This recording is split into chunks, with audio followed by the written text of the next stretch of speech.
Je voudrais féliciter le Président pour son élection à la présidence de notre conférence qui, à notre avis, déterminera l'engagement des mandants tripartites à poursuivre les objectifs du travail décent centré sur l'humain. Avec intérêt, nous avons examiné le rapport du directeur général du BIT qui réaffirme que la justice sociale passe par le renforcement du lien entre l'emploi, les droits et la croissance.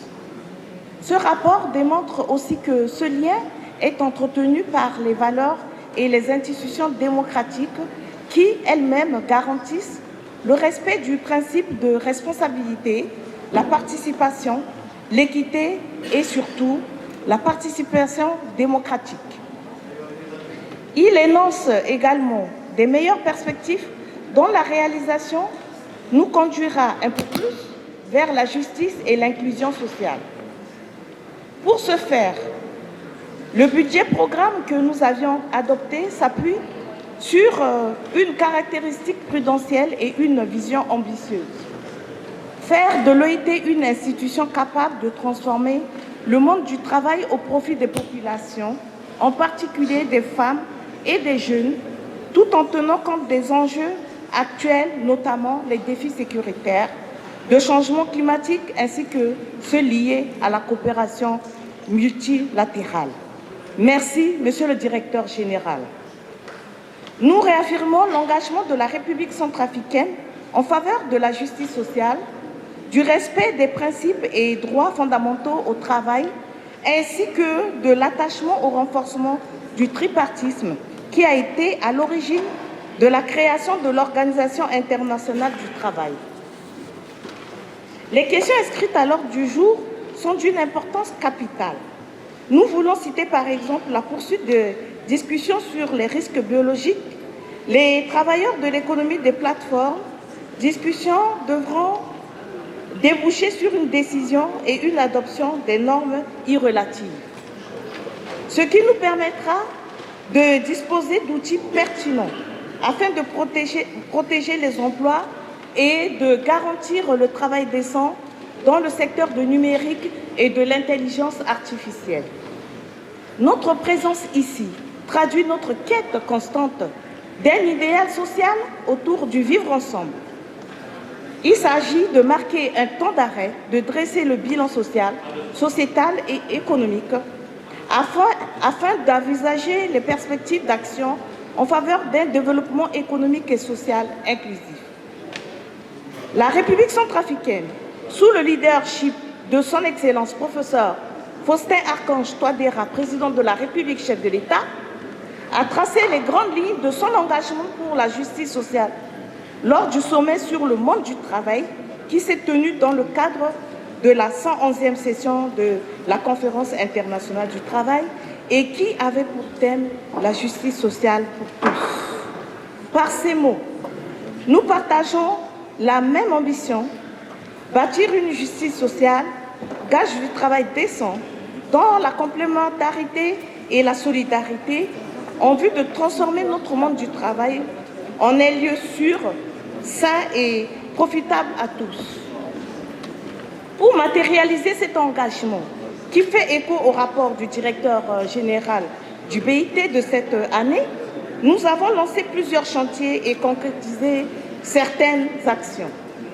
Tout d'abord, le gouvernement s'est doté d'un plan national de développement 2024-2028 dont l'un des axes stratégiques s'appuie sur le développement social et le capital humain.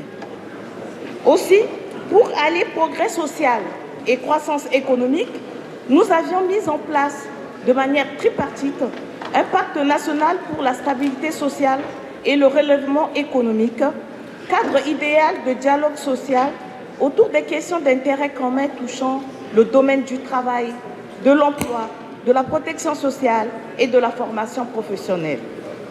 En matière de normes du travail et de dialogue social, avec l'appui du Bureau international du travail, la République centrafricaine a adhéré au processus de l'Alliance 8.7 et fait aujourd'hui partie des pays pionniers de lutte contre la traite des personnes, le travail forcé, les pires formes du travail des enfants, avec une feuille de route claire et cohérente en cours de mise en œuvre.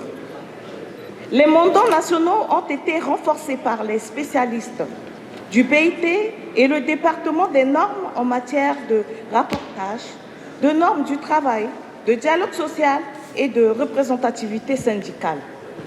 Ce travail a abouti à la mise en place pour la première fois en République centrafricaine de la représentativité syndicale.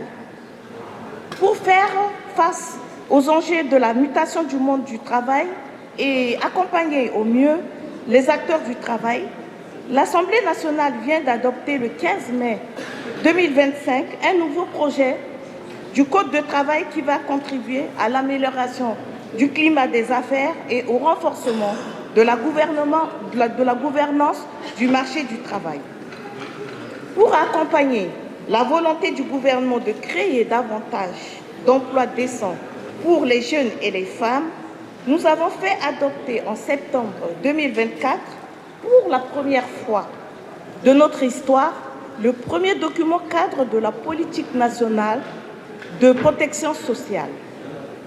Puis, en janvier 2025, nous avons fait adopter la politique nationale de l'emploi et de la formation professionnelle de deuxième génération.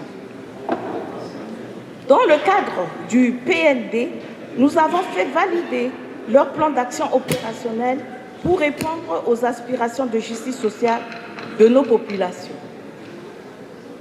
Il en est de même pour la mise en place du registre social unique RSU qui donnera une lisibilité à toutes les actions en faveur des personnes en besoin de protection sociale. Monsieur le directeur général, chef délégué, pour ma part, au ministère du Travail, de l'Emploi, de la Protection sociale et de la formation professionnelle, dont j'ai la charge, nous avons décidé depuis 2022 que tout le mois de mai soit régi au mois du travail. Ce mois du travail met en avant les piliers du travail décent et les résultats obtenus par les mandats tripartites. Nous devons tous poursuivre le travail de justice sociale impulsé par le directeur général de nos chefs d'État en mettant un accent particulier sur tout ce qui concourt à l'amélioration du cadre de vie de nos populations. Je vous remercie.